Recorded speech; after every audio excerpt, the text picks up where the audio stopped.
जय हिंद स्टूडेंट। आज हम स्टार्ट कर रहे हैं हमारा chapter 5 periodic classification of elements. तो स्टूडेंट हम यहाँ पे पीरियोडिक टेबल, उसके क्लासिफिकेशन और एलिमेंट्स के बारे में इसमें चैप्टर में स्टडी करेंगे। So student, in class 9th we have learn the matter around the present in form the elements, compound and mixture and the element contain the atom. So student, class 9th में हम पढ़ चुके हैं कि जो matter होता है वो हमारे अराउंडस होता है, मतलब जो भी एनीथिंग से होती है वो हमारे अराउंडस होती है, और साथ में वो किस फॉर्म में होती है, एलिमेंट्स फॉर्म में होती है, कंपाउंड फॉर्म में होती है, मिक्सचर फॉर्म में भी प्रेजेंट होती है।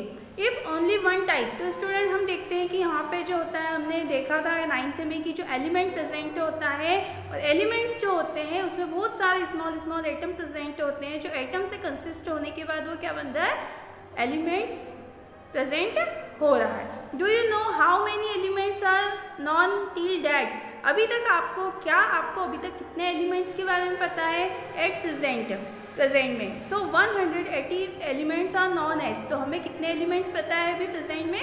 118 elements. All this have different properties. Out of this 118 only 98 in the nature occurring. तो स्टूडेंट, उसमें से 118 एलिमेंट्स जो है वो हमें प्रेजेंट टाइम में हमें उसके बारे में पता है। और साथ में क्या होता है स्टूडेंट, उसकी प्रॉपर्टीज कैसी होती है, डिफरेंट होती है। और इसमें से 98 जो एलिमेंट्स है वो कैसे, नेचुरली है। As different elements were being discovered, scientists gather more and more information about the property in this element. So student, अब क्या हुआ, जो डिफरेंट एलिमेंट्स थे वो साइंटिस्ट ने उसके बारे में डिस्कवर किया। जब डिस्कवर किया तो उसके बारे में इंफॉर्मेशन पता लगी और साथ में उसकी प्रॉपर्टीज़ के बारे में भी हमें पता चलता गया। They found it difficult, organized and all was known as about the element. They started looking for the patterns, their properties. On basis there they could such as large number of elements with easy. So student, जब उन्होंने क्या हुआ, जैसे जैसे उनको उस properties के बारे में पता लगता गया एलिमेंट्स की, बट वो उसको रिटर्न कर पाने में उन्हें प्रॉब्लम आ रही थी कि किस तरह से रिटर्न करें। तो उन्होंने स्टार्ट किया स्टूडेंट कि उन्होंने सम पैटर्न ऐसा लिया जिसमें सभी एलिमेंट्स थे, और एलिमेंट्स को क्या किया स्टूडेंट, जिससे वो लार्ज नंबर ऑफ एलिमेंट्स में उसकी सर्चिंग की जा सके।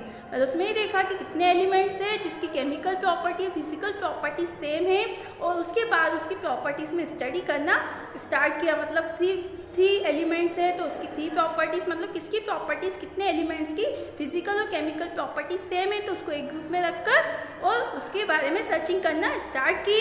अब स्टूडेंट हम आगे देखते हैं, making order the course in a early attempt at the classification of elements. So student, we have been learning the how the various things or living beings can be classified on basis their properties. So student, हमने देखा कि किस तरह से हम पढ़ चुके हैं कि वेरियस थिंग्स होते हैं, लिविंग बींग्स होते हैं, नॉन लिविंग बींग्स होते हैं, वो क्लासीफाई किया उन्हें बेसिक देयर प्रॉपर्टीज़ के बारे में, उनकी प्रॉपर्टीज़ को लेकर उसको क्लासीफाई किया। अब वो सिचुएशन आई, we come across instant organisation based on the some properties. अब उनको इस तरह से क्या किया स्टूडेंट, सभी को उनकी प्रॉपर्टीज़ के अकॉर्डिंग वहाँ पे क्या किया, उस ग्रुप के अकॉर्डिंग रखा गया। मतलब ये कहने का मीन्स है कि उनको उनकी प्रॉपर्टीज़ के अकॉर्डिंग उनको ग्रुप में क्या किया, अलग अलग ग्रुप में, डिफरेंट ग्रुप में कन्वर्ट किया गया। For example, in a shops and keeped together one place, in biscuit are keeped together elsewhere.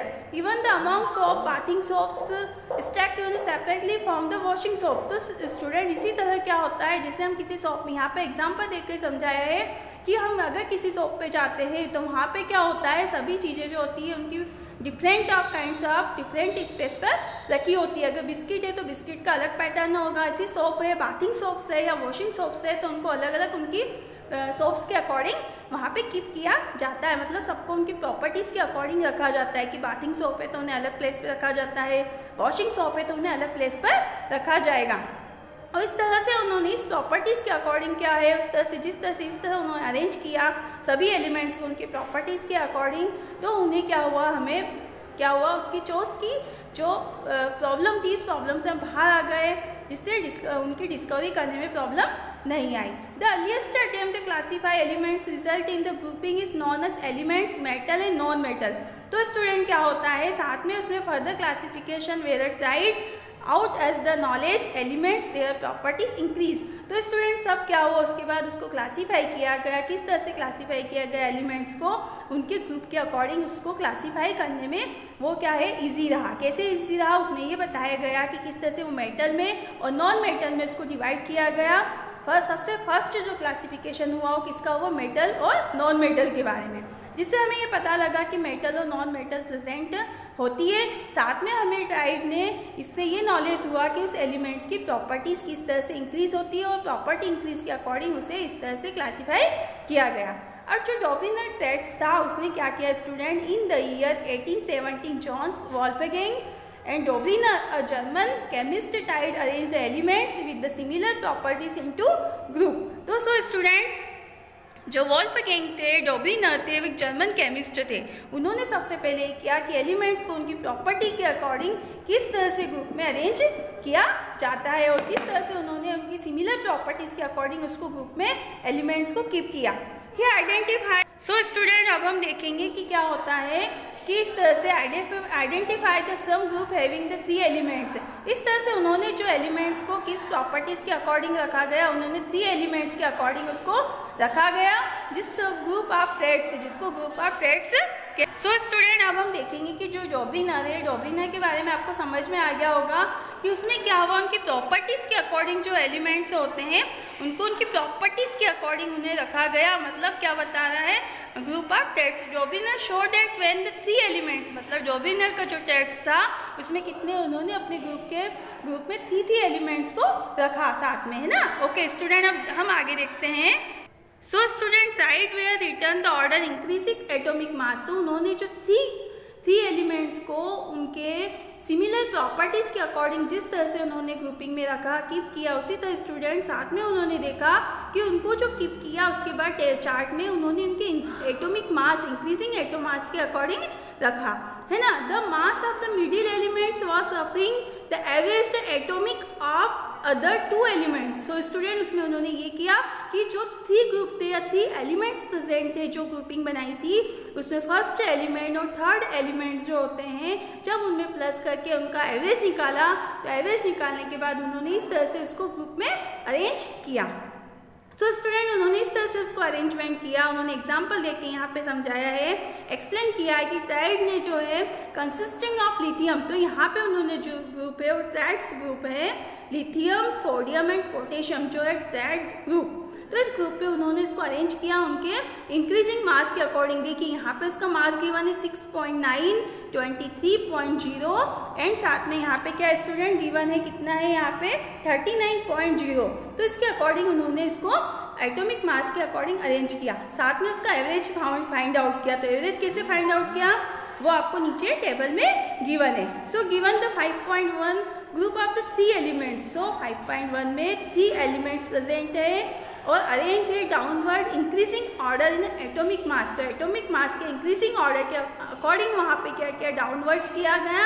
अब हम इस तरह से फाइंड आउट करेंगे सोडियम, पोटेशियम एंड आर्सेनिक। तो ये जो तीनों है, तीनों का एटॉमिक मास। अब क्या करेंगे स्टूडेंट, तो अगर हम यहाँ पे देखेंगे, देखो मैं यहाँ पे बताती हूँ 6.9 और साथ में लास्ट में क्या स्टूडेंट 39.0। तो जब हम इन दोनों को यहाँ पे प्लस करेंगे, प्लस करने के बाद जो आंसर आएगा वो आंसर क्या रहेगा, उसका एवरेज निकालेंगे। मतलब कितने एलिमेंट्स, 2 एलिमेंट्स हैं, तो इन दोनों को जब प्लस करेंगे तो प्लस करने के बाद जो आंसर हमारा पुटअप होगा उस आंसर को हम 2 एलिमेंट से, मतलब 2 से डिवाइड करेंगे। तो 2 से डिवाइड करेंगे तो हमारा आंसर क्या होगा स्टूडेंट 22.95। तो 22.95 जो होता है सिमिलर होता है, किसके सिमिलर होता है, सोडियम के सिमिलर होता है। तो इस तरह से उन्होंने किस तरह से एवरेज फाइंड आउट करना भी हमें बताया। तो यहाँ पे जो एलिमेंट्स है उसके इंक्रीजिंग ऑर्डर के अकॉर्डिंग इसको ट्राइड ग्रुप में डिस्ट्रीब्यूट किया गया। You will find the group B and C and Dobereiner tags in could identify only 3 traits elements known as the, hence this system classified trait was not the useful। तो student उन्होंने क्या किया, B और सी जो first है, जब इन दोनों का प्लस करके एवरेज निकाला तो इतना नहीं मिला। अब उसमें से हमें फाइंड आउट करना है कि किस तरह से, क्या इसमें से डॉब्लिनर ट्रेड्स हैं। तो मैंने जैसे अभी बताया वैसे ही हमें इसको फाइंड आउट करना है। तो स्टूडेंट उन्होंने ओनली 3 ट्रेड्स मतलब 3 एलिमेंट्स के बारे में ही ये ट्रेड्स था, इसलिए वो क्या हुआ, classify into the trade was not useful, इसलिए वो क्या हुआ, यूजफुल नहीं हुआ। यही इसका ड्रॉबैक था कि उन्होंने ओनली 3 एलिमेंट्स के लिए ही ये ट्रेड्स बनाया था। तो स्टूडेंट यहाँ पे है कि किस तरह से उन्होंने ये जो यहाँ पे दे रखा है कि किस तरह से उन्होंने किस ईयर में यहाँ पे उनको किस तरह से उन्होंने क्लासीफाई किया और किस तरह से मिला 1849 में, और ये केवल क्लासीफाई किया टेबल 5.2 में जो लिथियम, सोडियम और पोटेशियम के लिए था। ओके, जय हिंद स्टूडेंट।